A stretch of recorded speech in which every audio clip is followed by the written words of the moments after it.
Hello mga kalonger, magandang gabi po mga kalonger. So meron na naman tayong bagong lab team. So meron tayong bagong pinagpapares mga kalonger. So Stitch Lupit, Jancy mga kalonger, Cross Battenberg Sablon, Alan Chan mga kalonger. So eto po ang bagong pinagpapares natin.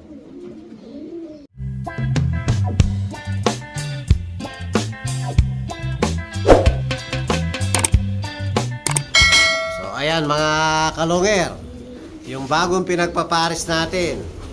So ito pong kak mga kalonger, Stitch Lupit. Ayan, direct natin nakuha kay paring Jancy.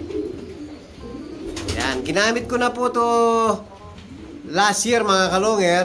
So dalawa po yung anak niya, pinares natin dati kay Pato 1K. So ang naging anak niya mga kalonger, bali yung isa naging finisher, tapos yung isa contender po, kaya lang hindi nakauwi. Pero at least mga kalonger, pumuro ang anak nito, tapos nag-finisher yung isa. So magaling talaga si Pato 1K mga kalonger. Kahit saan ko ipares tong ibon na to, kumakana ang mga anak. So ngayon, pangalawang beses pa lang natin gagamitin si Stitch Lupit. Yan, ipapares natin ngayon kay Alan Chan, Sablon, Battenberg mga kalonger. So basal yan mga kalonger. Yan, sana magpares na kayo. So tingnan muna natin mga kalonger. Mukhang magugustuhan naman ng hen. Hindi naman inaaway ng kaki. Bantayan natin na mga ilang minuto mga kalonger. O ayan mga kalonger, nagkastahan na. Paris na po agad. Yan, pareha sa almost velvet na po. Black check.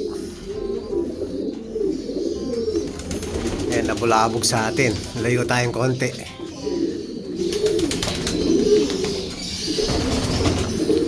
Ganda ng hen, no?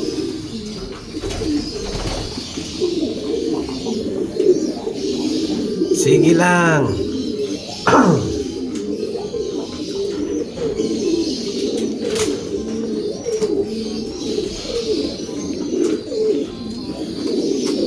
Walang kahirap-hirap mga kalonger. Stitch Lupit, Cross Sablon, Battenberg mga kalonger.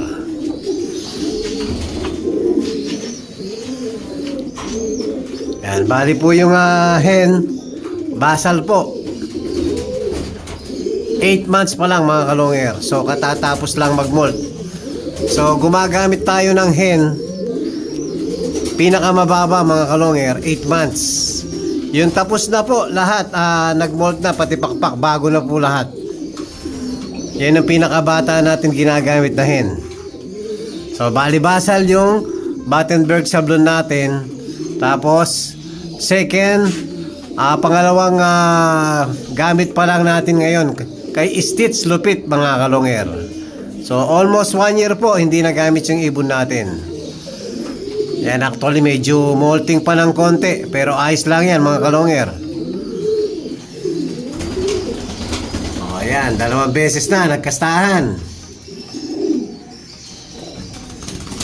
Yun, sana maglabas kayo ng magaling na anak. So try natin ihabol sa summer yung anak nila mga kalonger. Pang summer po. Yan, sakto yung pinaris natin. Si Stitch kasi, si Stitch Lupit po, ayan, direct natin nakuha kay paring Jancy. Ayan po si Stitch Lupit, kak. So akala ko nung una to, sabi kasi ni paring Jancy hen. Mukha po kasing hen dati to mga kalonger. Ayan. Pagdating dito after 3 days bumara ako mga kalonger. Sabi ko mas maganda dahil magagamit natin ng mas maaga dahil kak. So ito po yung basal. Yan, napakagandang hen, no? Sablon, Battenberg. Cross ng Stitch Lupit. direct galing kay paring John C. Yan, bali 2 years ko na po nakuha yan. So, pangalawang beses pa lang natin gagamitin ngayon. Yan, hindi tayo nahirapan magpares mga kalongger. Tapos papakita natin mga kalongger yung kapatid ni Masarela. Yung nakiabang nga tayo kahapon kay Parin J. So kaisa-isang binigay natin na ibon. Napakatindi mga kalongger dahil puro ismasan po ang labanan, nakakalusot yung ibon. Sana tuloy-tuloy na po mga kalongger. So ito po, dalawang kapatid niya ngayon. Yan mga kalongger, pares grisel. So naka BBC summer na to mga kalongger. Tapos eto't naglilimlim na naman ang parents ay namisana pala. So ayan, namisana pala mga kalongger.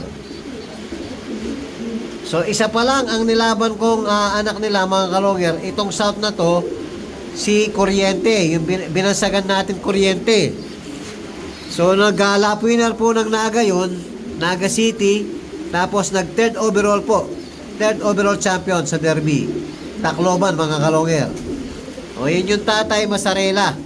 Yan, galing natin yan kay paring Randy Pineda, lockbreed po na Masarela. Tapos ito, Stitch Japan, galing natin kay paring Angel Enriquez, yung nag-champion ng YBO OB at off color po sa BBC. Ayan, bali 3 po ang champion niya. Young bird at saka old bird at saka off color. Yan, direct po kay paring Angel Enriquez yan. Tapos pinares natin kay lockbreed Masarela, galing natin kay Parandi. So unang anak pa lang, yan, nag-overall na po ng Tacloban. Ito yung susunod na ilalaban natin mga kalongger. So sa mga may nais po mga kalongger, may bagong pisa sila, bago natin sisingsingin panlaban. So bibigyan ko hanggang 5 days mga kalongger. Yung gustong magpa-reserve, available po yan mga kalongger. Hindi pa natin alam yung kulay. Check nga natin. O possible grisel po sila kasi medyo puti-puti ang tuka nila. So not sure mga kalongger ha. Possible lang po mga kalongger. O tapos papakita natin yung available na pwedeng i-out. Ito po, grisel, oh, ayan. Direct anak ni Sibat. Sibat, Colson Japan, Cross Kaufman. Solid din po. Kapatid din ng nag-second overall champion natin. Sa South din, mga kalongger. Tapos yung red bar, ayan, Jabakok. Medyo madilim. Ayan. Yan po yung red bar, Jabakok. Tapos Surebet Cannibal Japan. Yan, bali kapatid sa nanay nung nakalaban natin red check ngayon. Na naging contender din. Last natin linaban mga kalongger. Yan, available po itong dalawang to. Grisel, Kaufman, anak ni Sibat. At saka yung red check, Jabakok. Naka-PUF din pala yun, nakapanglaban. Nakapang ano pala, South. Panglaban din natin yun. Nasabi na po natin yung kung yung may nais po kung gusto nyo. Pwede naman i-out mga kalongger. O, tapos meron dito blue bar. Yan yung blue bar. O, direct anak ni Javier Clacker. Tapos cross pato 1K. Yan, solid po ang parents. Ayan yung blue bar natin. O, doon ka para makita kanila. Yun, yan, lumapit mga kalongger. So, ito ang parents. Ayan, si Javier Clacker. Tapos si Japan Pato 1K mga kalongger. Ayan, solid po ang parents. May kasunod na naman, naka-BBC na sila. Naka-double ring, double club po mga kalongger, pang summer na. Yan, sumabay na tayo paglabas ng mga ring. O yan po yung update natin sa ilan natin breeder at saka sa bagong lab team natin mga kalongger. At kung bago pa lang kayo sa aking channel, huwag kalimutan mag-subscribe, like and share at pakipindot na rin po yung notification bell, pati na rin po yung all para updated kayo sa mga bagong video natin. So yun lang po mga kalongger, maraming salamat po, keep safe and God bless.